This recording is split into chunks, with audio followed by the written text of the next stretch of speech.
Well, welcome back. We are beginning to read chapter 4 in Joseph Campbell's Primitive Mythology. Chapter 4 is part of section 2, part 2, which is entitled The Mythology of the Primitive Planters. And chapter 4 is entitled The Province of the Immolated Kings. And this is going to be a little longer reading than usual because this one includes the telling of a story called The Legend of the Destruction of Cash. And I want to read the whole thing, and it's going to be about twice as long as what we usually do. All right, so The Legend of the Destruction of Cash. A legend throwing a beam of light into the past of the now largely Mohammedan Sudan was told in 1912 in the marketplace of the capital of Kordofan by a proud graybeard, Arach ben Hasul, captain of the camel boys of the Frobenius Kordofan expedition. The little city of El Obeid, some 240 miles southwestward of Khartoum, was teeming with tribesmen from every quarter of the bleak and sparsely populated countryside. Berbers, Arabs, Nubians, forgotten tribesmen from the fastnesses of the outlying hills, who had come streaming in to shout welcome to the new Consul General, Lord Kitchener. The period was a delicate one, politically. Italy had opened war on Turkey, bombarding Preveza without warning and occupying Tripoli, Cyrenaica, and the Dodecanese Islands, so that Kitchener, to keep his charges occupied with their own affairs, had instituted a broad program of economic reform. The opening of cotton markets throughout the country, village schools, savings banks, cantonal courts, and a heightening of the Aswan Dam. It was a fortunate moment for the science of comparative mythology that set the German pencils to work among the squatting clusters of camel keepers, cattle nomads, and chivalrous bandits who were listening everywhere to the storytellers rehearsing the old legends of the past of Kordofan, of Darfur to the west, Ethiopia eastward, Nubia to the north, and Darnuba to the south. Arach ben Hasul, from the province of Darfur, was a descendant of one of the last surviving families of the old Gulio of the copper craftsmen of Kordofan, and he too sat listening. For 7 days he sat in silence behind his beard, and when he had listened for 7 days, on the 8th day Arach ben Hasul stood up, passed his hand across his eyes, down his face, and to his beard, and said, I speak. His tale, the legend of the destruction of Cash, of a time not once upon a time, but in a period long past, when this region, which today is a cultural as well as a physical desert, was green and great. 4 kings at that time ruled an empire in this realm, he told the squatting cluster of scions of the great past. And the first king dwelt in Nubia, the second in Ethiopia, a third in Kordofan, and the fourth in Darfur. But the richest of the 4 was the Nap of Napata in Kordofan, whose capital stood near the site of the village now called Hofrat en Nahas. The Nap of Napata was the possessor of all the copper and gold of the region. His gold and copper was carried to Nubia to be sent to the great kings of the west. Also, envoys arrived from his court from eastward, from oversea, by ship. And to the south he held domain over many peoples. These forged for him iron weapons and furnished slaves by the many thousand for his court. But now, although this king was the richest man on earth, his life was the saddest and the shortest of all mankind. For each nap of Napata could rule but a brief span of years. Throughout his reign the priests every night observed the stars, made offerings, kindled sacred fires, and they were not to miss a night of these prayers and offerings, lest they should lose track of the stars and not know when, according to practice, the king was to be killed. The custom had come down from time out of mind. Night by night, year after year, the priests were to keep watch for the day when the king should be killed. And so once again, as so many times before, that day arrived.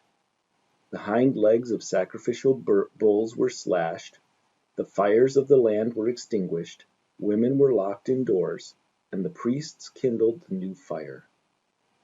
They summoned the new king.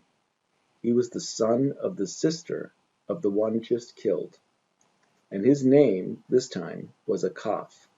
But Akaf was the king in whose period the ancient customs of the land were changed. And people say that this change was the cause of the destruction of Napata. Now, the first official act of every nap of Napata was that of deciding what persons should accompany him on the path of death. They were to be chosen from the dearest to him, and the first named would be the one to lead the rest. A slave named Pharlimas, celebrated for his storytelling art, had arrived in the court some years before from oversea, sent as a gift by a king of the distant east. And the new Nap of Napata said, "This man shall be my first companion. He will entertain me until the time for my death, and make me happy after death." When Pharlimas heard, he was not afraid. He only said to himself, "It is God's will." And it was, moreover, the custom at that time in Napata that a flame should be kept burning perpetually, just as today in certain secluded places in Darfur, and for its maintenance the priests were to designate a young boy and girl. These should watch the fire, be absolutely chaste throughout their lives, and be killed not together with the king, but immediately after, at the moment of the kindling of the new flame. And so now, when the new fire had been established for Akaf, the priests chose as Vestal for the coming term the youngest sister of the new king. Her name was Sali Fu Hamur. But she was afraid of death, and when she heard how the choice had fallen, was appalled. The king lived for a while happily, in great delight, enjoying the wealth and majesty of his domain. He spent each evening with his friends, and with whatever visitors may have come as envoys to the court. But one fateful night, God allowed him to realize that with each of these joyous days he was moving one step closer to certain death, and he was filled with fear. He was unable to turn the dreadful thought away and became depressed, whereupon God sent him a second thought, that of letting Pharlimas tell a story. Pharlimas therefore was summoned. He appeared, and the king said, "Pharlimas, today the day has arrived when you must cheer me. Tell me a story." "The performance is quicker than the command," said Pharlimas, and began. The king listened, and the guests also listened. The king and his guests forgot to drink, forgot to breathe. The slaves forgot to serve. They too forgot to breathe. For the art of Pharlimas was like hashish, and when he had ended, all were as though enveloped in a delightful swoon. The king had forgotten his thoughts of death, nor had any realized that they were being held from twilight until dawn. But when the guests departed, they found the sun in the sky.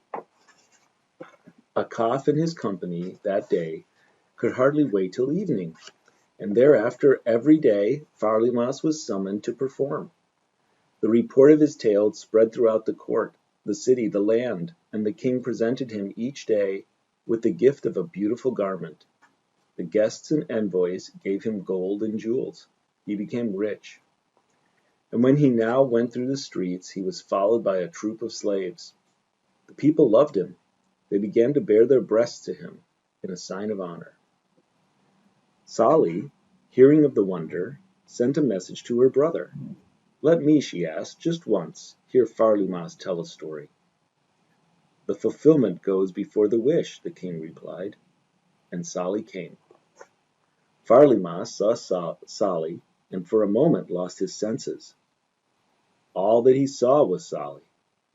All that Sali saw was Farlimas. The king said, "But why do you not begin your story? Do you not know any more?"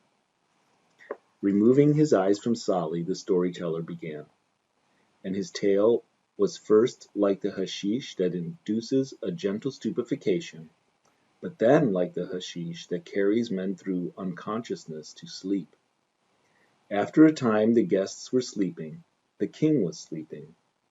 They were hearing the story only in dream, until they were carried entirely away, and only Sali remained awake.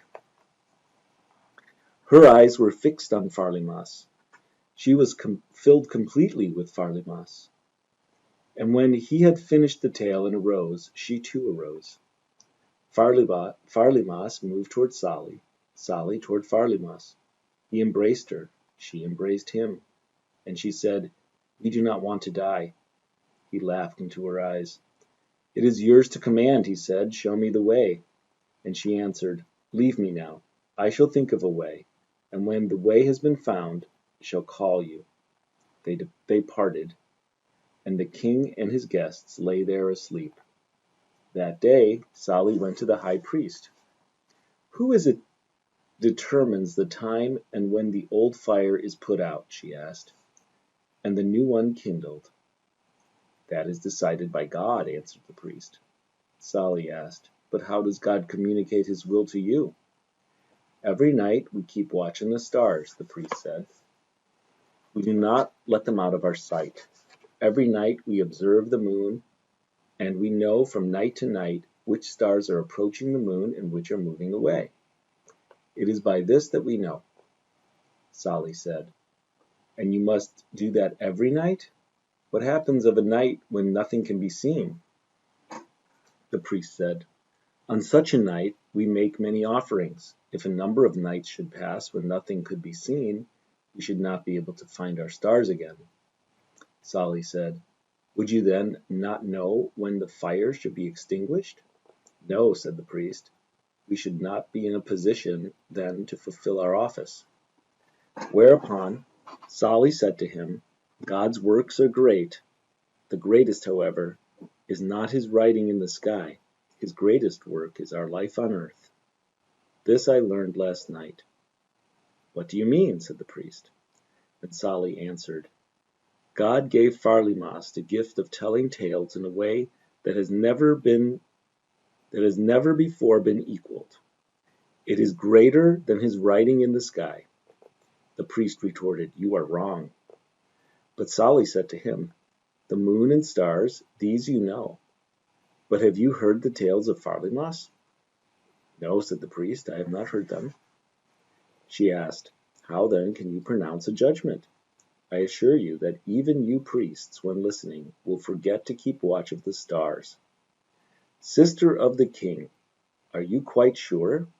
She answered, "Only prove to me that I am wrong, and that the writing in the sky is greater and stronger than this life on earth."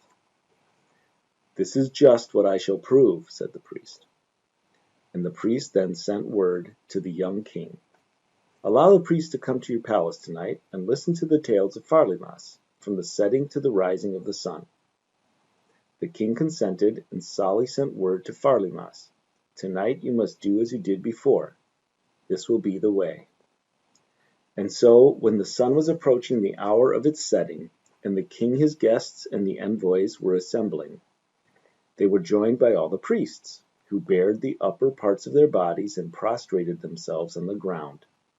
The high priest said, "It has been declared that the tales of Farlimas are the greatest of God's works."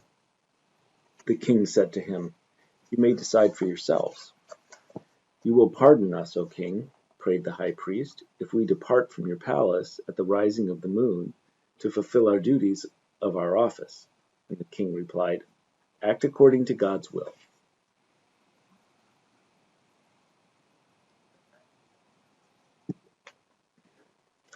Whereupon the priests took their places. The guests and the envoys took their places. The hall was filled with people, and Pharlimas made a way between them. Begin, said the king. Begin, my dear companion in death. Pharlimas looked at Sali, Sali at Pharlimas, and the king said, But why do you not begin your story? Do you not know any more? Removing his eyes from Sali, the storyteller began. And his tale commenced as the sun was going down. It was like the hashish that beclouds and transports. It was like the hashish that induces faintness. It was like the hashish that sends one into a dead faint. So that when the moon rose, the king, his guests, and the envoys lay asleep, and the priests too lay in a sound sleep. Only Sali was awake, drawing in with her eyes sweet words from the lips of Pharlimas. The tale was ended. Pharlimas rose and moved toward Sali, she toward him, and she said, Let me kiss these lips, from which came words that are so sweet. She pressed close to his lips, and Pharlimas said to her, Let me embrace this form that has given me the power. They embraced, entwining arms and legs, and lay awake among those slumbered, knowing such happiness as breaks the heart. Rejoicing, Sali asked, Do you see the way? Yes, the other replied, I do, and they left the hall, so that in the palace there remained only those that slept. Sali came to the high priest the next morning. So now tell me, she said, whether you were right in your condemnation of my judgment.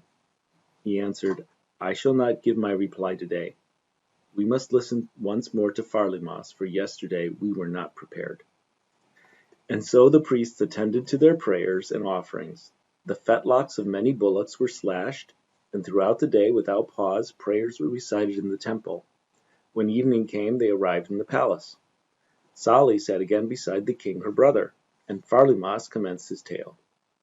So that once again, before the dawn had come, all slept, the king, his guests, the envoys, and the priests, and wrapped in rapture.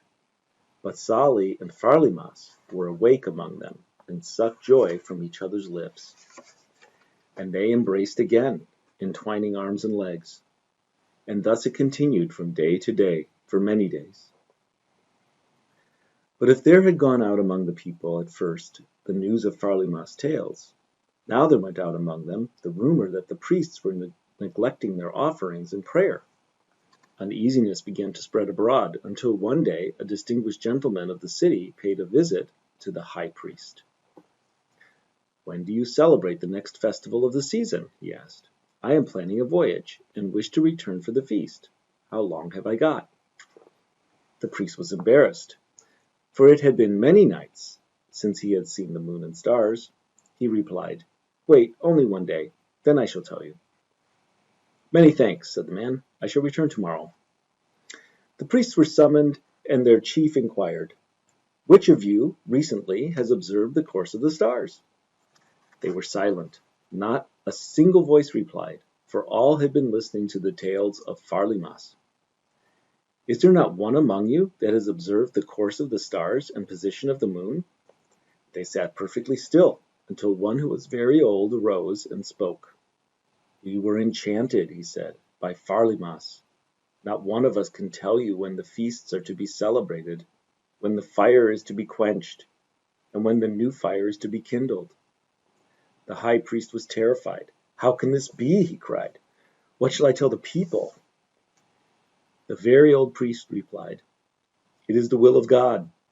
But if Pharlimas has not been sent by God, let him be killed, for as long as he lives and speaks, everything will listen. What, however, shall I tell the man? The high priest demanded. Whereat all were silent, and the company then silently dispersed. The high priest went to Sali. What is it, he asked, that you said to me on that first day? She said, I said God's works are great. I said God's works are great. The greatest, however, is not his writing in the sky, but the life on earth. You rejected my word as untrue, but now today tell me whether I lied. The priest said to her, Farlimas is against God. He must die. But Sali answered, Farlimas is the companion in death of the king. The priest said, I shall speak with the king. And Sali said, God dwells in my brother. Ask him what he thinks. The high priest proceeded to the palace and addressed himself to the king, whose sister Sali now sat beside him. The high priest bared his chest before the king, and throwing himself on the ground, prayed, Pardon Akaf, O my king. Tell me, said the king, what is in your heart? Speak to me, the high priest said, of Farlimas, your companion in death. The king said to him, God sent me first the thought of the day approaching of my death, and I was afraid. God sent me next the recollection of Farlimas, who was sent to me as a gift from the land eastward beyond the sea. God confused my understanding with the first thought. With the second, he enlivened my spirits and made me and all others happy. So I gave beautiful garments to Farlimas. My friends gave him gold and jewels. He distributed much of this among the people. He is rich as he deserves to be, and the people love him as I do. Farlimas, the high priest said, must die. Farlimas is disrupting the revealed order. Said the king, I die before him. But the priest said, the will of God will give the decision in this matter. So be it. And to this the king replied, the whole people shall bear witness. The priest departed, and Sali spoke to Akaf. O my king, O my brother, the end of the road is near. The companion of your death will be the awakener of your life. However, I require him for myself as the fulfillment of my destiny. My sister Sali, said Akaf, then you may take him.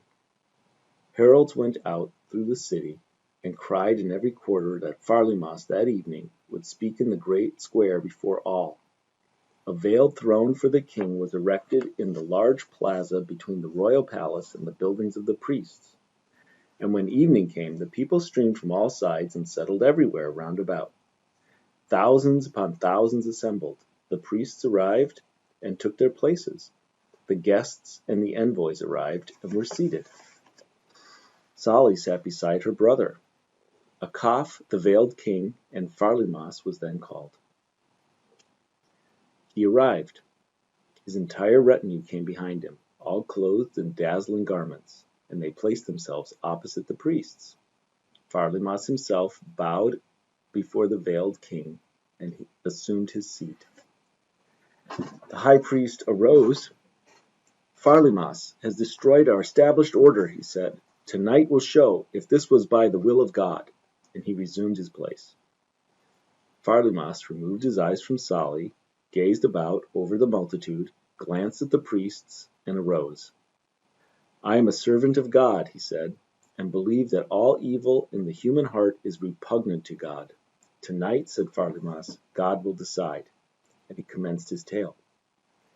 His words were at first as sweet as honey, his voice penetrating the multitude as the first rain of summer the parched earth. From his tongue there went forth a perfume more exquisite than musk or incense. His head shone like a light, the only luminary in a black night. And his tale, in the beginning, was like the hashish that makes people happy when awake, and then it became like the hashish of a dreamer. Toward morning he raised his voice, however, and his words swelled like the rising. Nile in the hearts of the people, they were for some as pacifying as the entrance into paradise, but as frightening for others as the angel of death.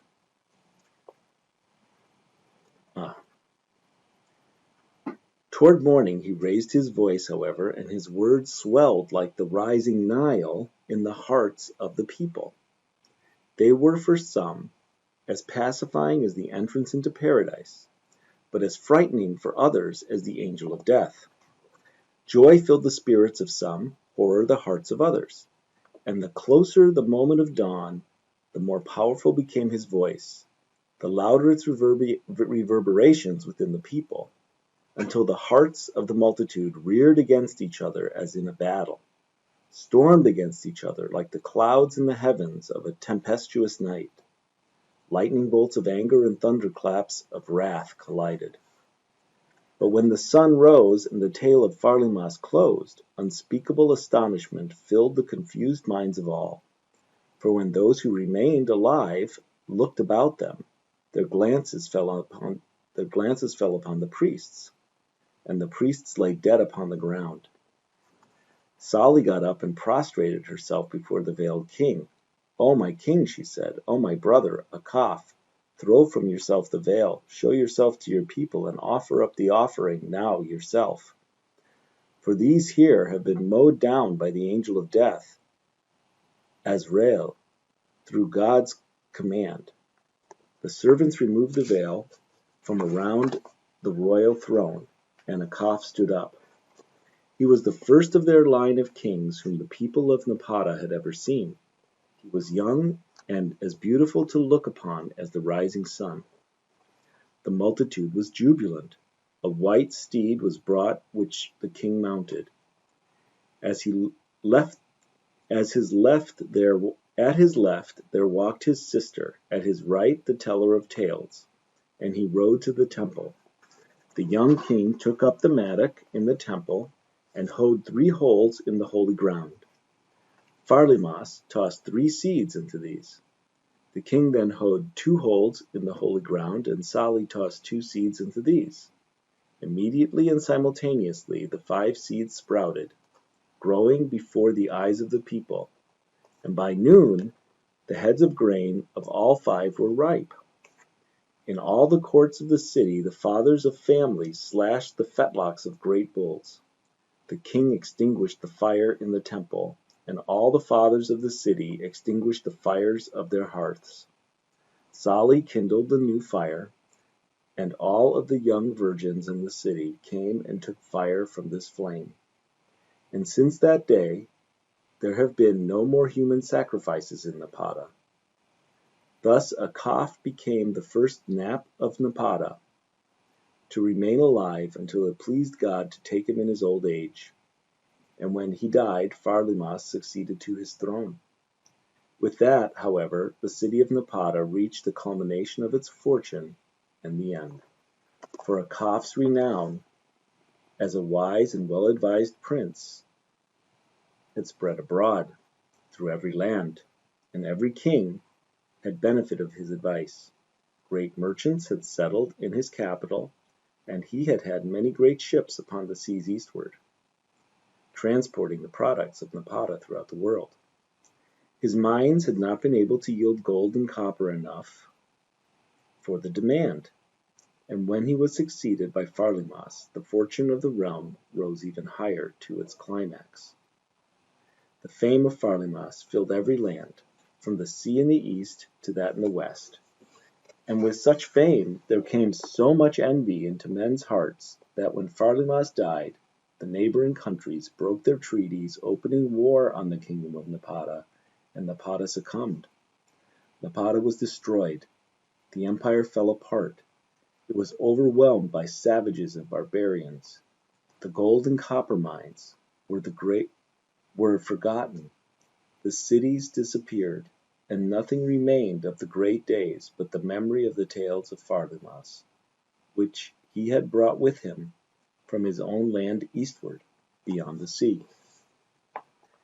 This, then, is the story of the destruction of the land of Kash, the last of whose children now are dwelling in Darfur. So, that ends part 1 of chapter 4. Next time we'll pick up in part 2, A Night of Sherzad. Thank you for joining me, and enjoy your day.